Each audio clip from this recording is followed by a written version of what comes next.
코로나 팬데믹 이후 교육 현장에선 학생들의 기초학력 저하 현상을 걱정하는 목소리가 높습니다. 특히 저소득층 아이들의 기초학력 문제가 더 심각한 상황에서 기독교사들의 모임인 좋은교사운동과 기아대책이 손잡고 우리반 기초학력 구출 40일 프로젝트를 진행했습니다. 좋은교사운동 김영식 대표를 만나 이번 프로젝트를 추진하게 된 배경과 그 성과에 대해 들어봤습니다. 대표님 안녕하세요. 안녕하세요.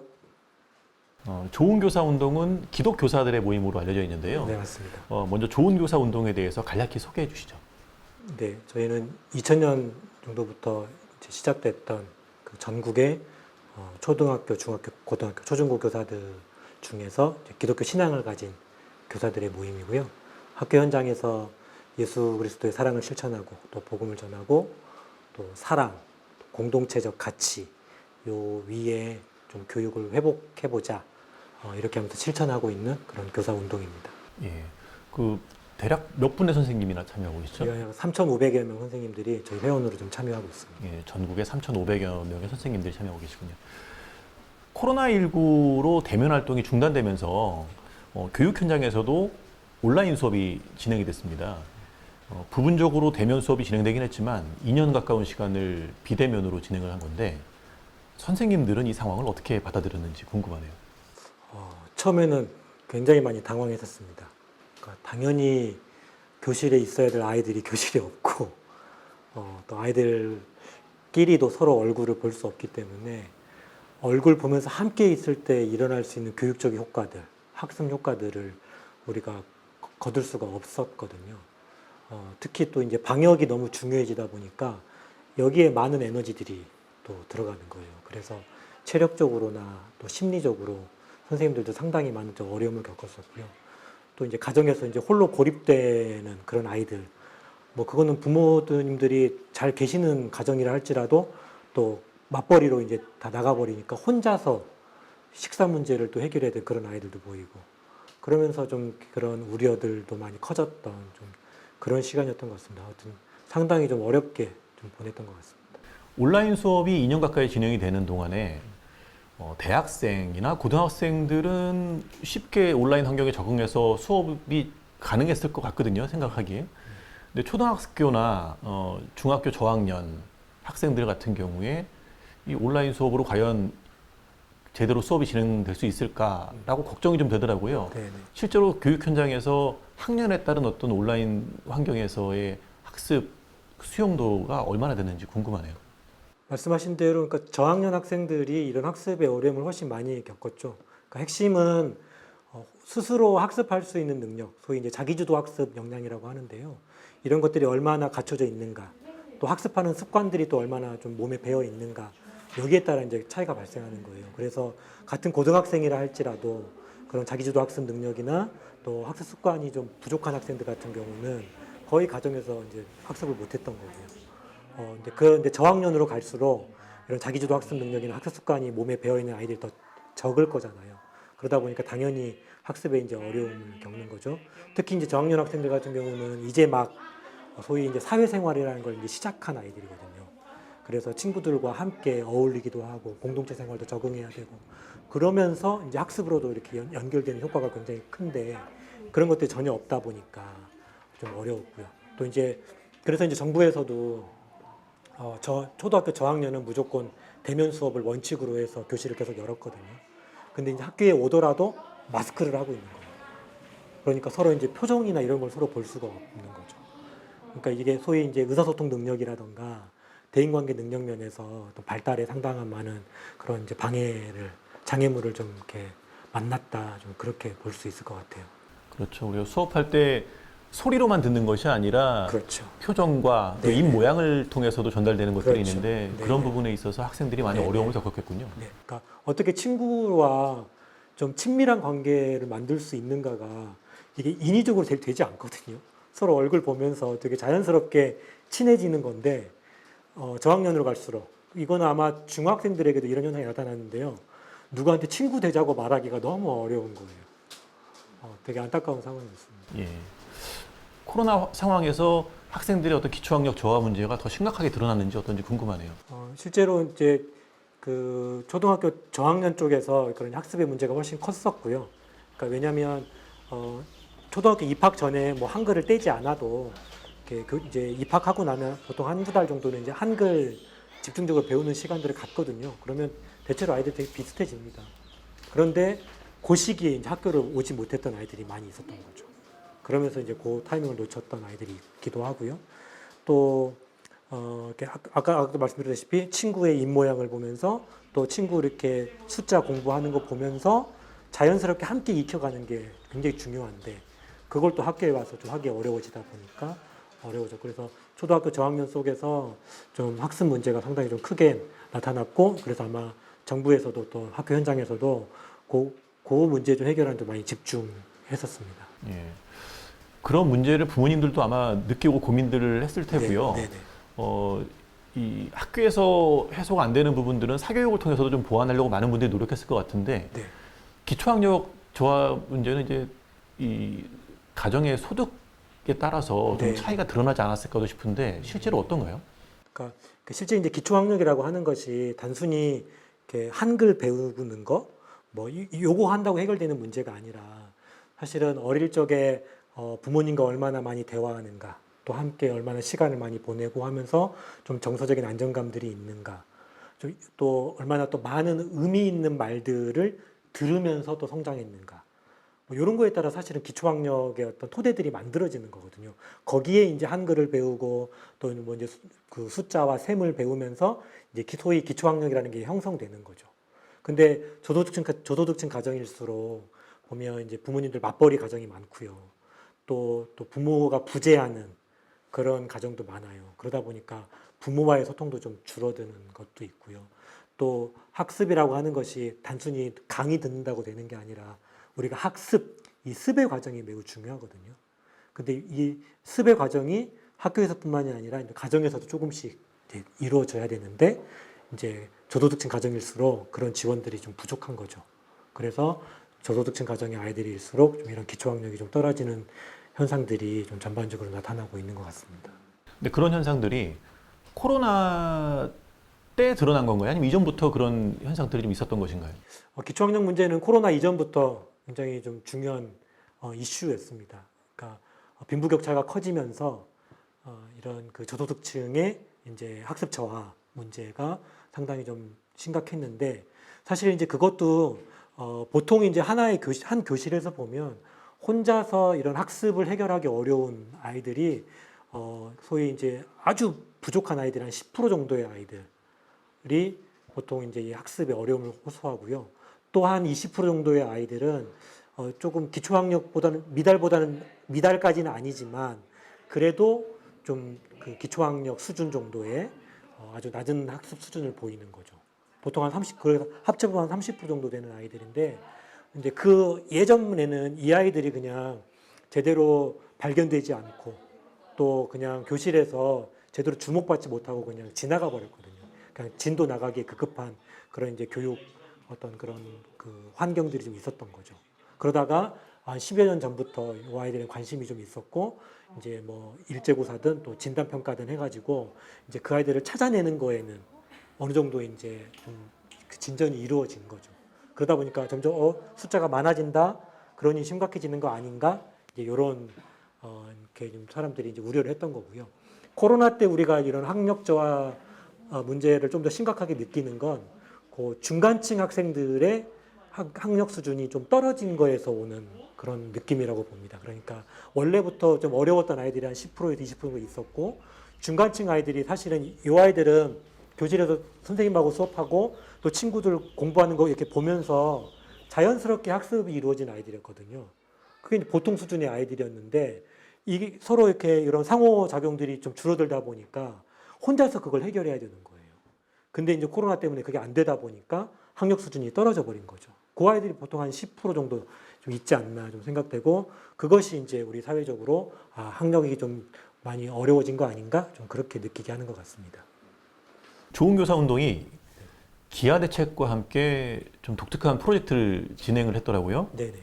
우리 반 기초학력 구출 40일 프로젝트 이렇게 이름을 붙여졌는데 네. 어떤 취지에서 이 같은 일을 진행했나요? 일단 우리 반이라고 하는 건 특정 학생만 지원한 게 아니라 우리 반 전체 학생들을 학습 지원 대상으로 해서 하겠다라고 하는 거고요. 그다음에 이제 좀 기초적인 학습 그 부분을 다루겠다라는 거고 40일 동안 우리가 하겠다 이제 이렇게 해서 이제 우리 반 기초학력 구출 40일 프로젝트인데요. 저희 종교사 운동 안에 이런 기초학력 문제를 연구하는 그런 모임이 있습니다. 배움 찬찬히 연구회라고 하는데요. 우리 선생님들이 현장에서 이렇게 쭉 보니까 기초학력 중에서 이 읽기 부분에서는 이 읽기 유창성을 높여주는 것이 이 기초학력 문제 해결에 아주 중요한 키포인트다. 이렇게 이제 좀 그것을 좀 찾아냈고, 그다음에 기초 수학 측면에서는 이 곱셈 99의 개념을 충분히 익히는 것이 이 기초 수학의 문제를 해결하는 아주 키포인트다라고 하는 거를 여러 연구 자료라던가 또 실제 아이들과 활동을 해가면서 좀 밝혀냈었습니다. 그래서 이걸 어떻게 좀 그 아이들과 함께 좀 향상시킬 수 있을까. 그래서 이제 프로그램 개발을 했고요. 한 4, 5년 전부터 이걸 좀 착수해서 거의 한 3, 4년 정도 이렇게 수정 보완해가지고 2년 전에 이 프로그램 완성을 한 것이죠. 그걸 교재로 만들었고요. 이거를 이제 3년 전부터 좀 실험을 해봤고 이제 작년부터 저희가 이 우리 반 기초학력 구출 40일 프로젝트를 좀 하게 된 겁니다.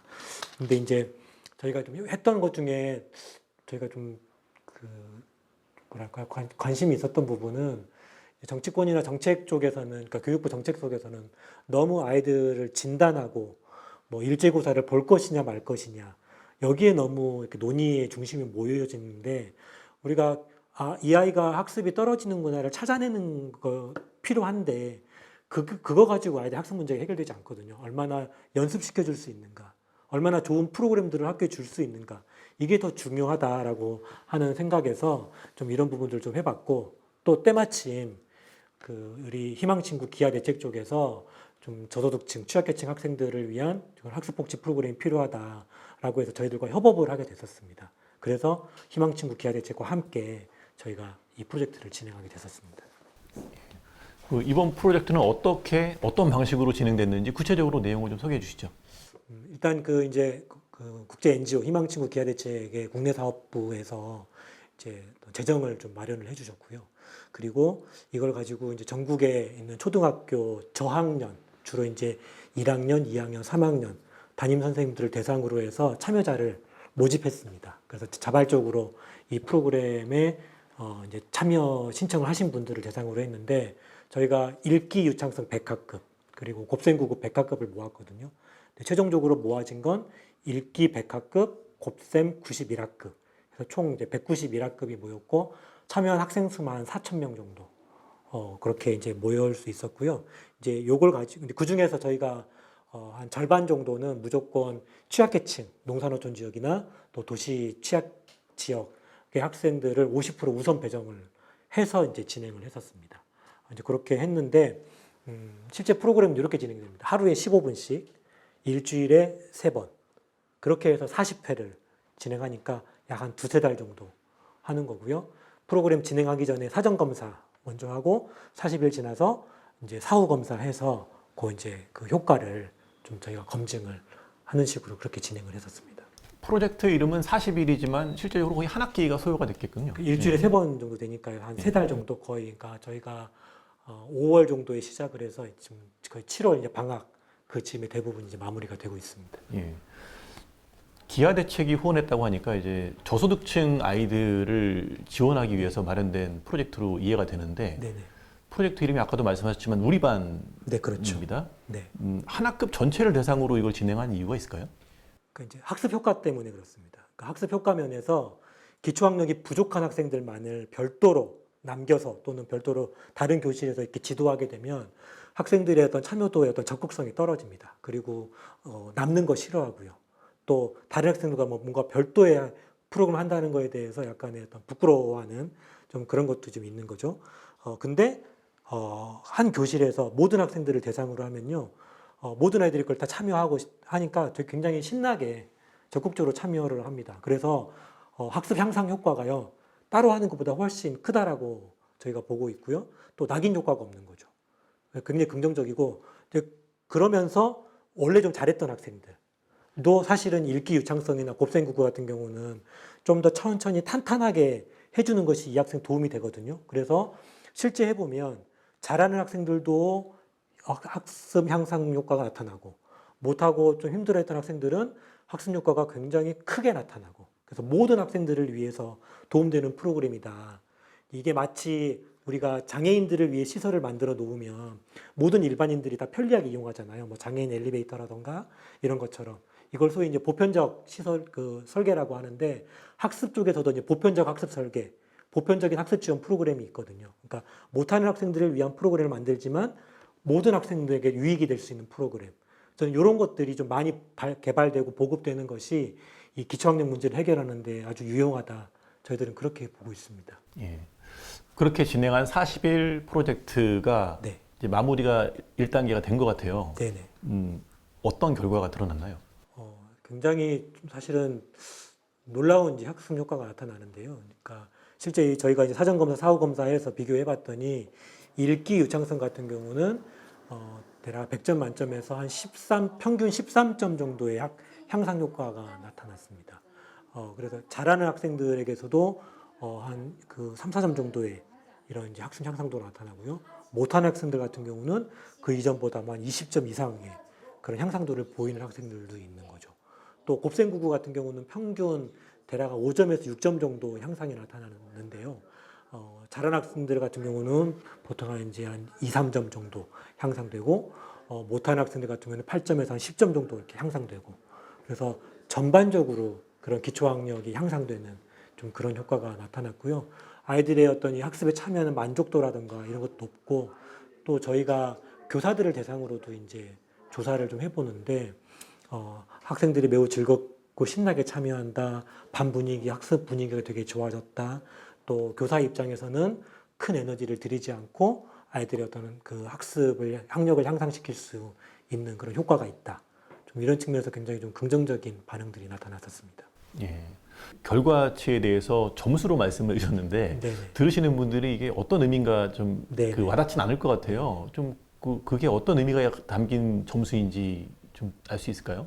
그러니까 이제 수학 같은 경우는 실제 이제 곱셈 9구를 이제 문제를 내서 풀이를 시킵니다. 풀이를 시켜서 학생들이 이제 획득한 점수를 가지고 이제 비교를 하게 되는 거고요. 거기에서 그런 향상도가 나타났던 거고, 근데 보통 이제 그 기초학력 그 미달이 되는 학생들이 보통 한 이제 곱셈 같은 경우는 뭐 10점에서 20점 넘게 미달이 되거든요. 근데 20점이 올랐다라고 하는 거는 이제 대부분의 학생들이 이제 기초학력 수준의 학력까지는 대부분 올라왔다라는 것이고요. 또 읽기 유창성 같은 경우는 저희가 이제 보통 하나의 어떤 문장을 그러니까 글을 주고 전체를 읽게 시킵니다. 그래서 얼마나 정확하게 읽는가, 또 얼마나 빨리 읽는가 그걸 측정을 하거든요. 그렇게 해서 이제 점수로 환산을 해서 이제 나타나게 되는데 그게 10점 이상이 향상됐다라고 하는 것이니까 학생들이 훨씬 빨리 정확하게 읽게 되었다라고 하는 거죠. 읽기 유창성이 되면요, 사실은 그게 단순히 읽기에서 끝나는 것이 아니라 다른 여러 과목의 학습까지 다 전이 효과가 발생하는 거거든요. 그래서 기초학력 그 부분을 해결해 주는 것이 매우 중요하다. 그렇게 볼 수 있는 거죠. 예. 끝으로요. 이번 프로젝트를 통해서 우리 사회 그리고 교육 현장에 좀 주고자 하는 메시지가 있을 것 같아요. 네네. 일단 좀 이 기초학력에 대한 사회적 우려가 좀 높은데요. 저는 오히려 긍정적인 그런 흐름이라고 생각해요. 그래서 아이들의 그런 학습적인 측면에도 관심을 갖고 좀 지원을 하게 되는 거니까. 근데 어쨌든 초등학교 저학년 시기에 학습 지원을 해주는 것이 그 이후에 앞으로 이 아이들이 평생 배워가고 학습해갈 그런 토대를 만들어주는 것이 아주 중요하다. 훨씬 많은 지원들이 필요하다라고 하는 것이고, 두 번째는 어떤 논의의 초점이 국가 수준 학업 성취도 평가 모든 아이들을 보게 할 거냐 말 거냐 여기에 초점을 맞추는 것이 아니라 얼마나 학교 안에 좀 이런 그 학습을 지원할 수 있는 그런 시스템 그리고 프로그램, 좋은 프로그램들을 얼마나 많이 개발해서 보급해 주는 게 얼마나 중요한가 좀 이런 것들을 좀 말씀드리고 싶었고, 그리고 사실 교사가 움직여야 되거든요. 교사들의 어떤 활동이 중요한데 그렇게 하려면 교사들이 이렇게 학생들에게 집중할 수 있는 그런 여유를 줘야 됩니다. 근데 사실 지금 우리나라 학교 교사들 보면 아이들을 만나는 시간만큼이나 다른 여러 업무들 때문에 바빠가지고 오히려 정말 만나야 될 아이들에게 집중하지 못하게 만드는 일들이 많거든요. 그래서 교사들에게 좀 이런 그 아이들의 어떤 학습을 지원할 수 있는 그런 시간적인 여유를 주는 게 매우 중요하다. 그거 말씀드리고 싶었고, 이제 마지막으로 취약계층 그 학생들을 위해서 지금 저희 교사단체와 사회복지기관의 협업이 이루어진 거거든요. 이건 굉장히 저는 고무적인 현상이라고 보는데, 학교 안에는 정말 그 가정적으로 어려운 아이들 또 넉넉한 아이들이 다 모여 있습니다. 그래서 어찌 보면 그 사회복지 지원의 대상자들을 가장 정확하게 빨리 만날 수 있는 곳이 학교거든요. 저는 그래서 이 학교를 중심으로 해서 이런 그 돌봄의 시스템들 또 아이들의 어떤 학습과 또 정서적인 부분을 좀 돌볼 수 있는 그런 어떤 사회적인 지원 체제가 학교를 중심으로 만들어질 필요가 있겠다. 저는 좀 그런 말씀 좀 드리고 싶습니다. 예. 학생들 간의 학력 격차 이면에 이제 가정의 소득 수준의 차이가 있다라고 하는 사실이 좀 여러 가지를 생각해 보게 하는 것 같아요. 네네. 그 격차를 줄이는데 더 많은 선생님들이 좀 참여하면 좋겠고, 네네. 또 사회도 함께 좀 관심을 좀 모았으면 좋겠다는 생각을 하게 되네요. 네네, 맞습니다. 뭐 아이들이 몇 점 맞았냐 이게 중요한 게 아니라 속도가 느리더라도 모든 아이들이 좀 다 성장해 갈 수 있도록 좀 이렇게 지켜봐주고 또 지원해주는 게 좀 필요하다. 저는 그렇게 봅니다. 기독교사들의 그런 관심과 열정이 또 많은 변화를 만들어냈으면 좋겠습니다. 네네, 예. 고맙습니다. 대표님 오늘 말씀 감사합니다. 네, 감사합니다.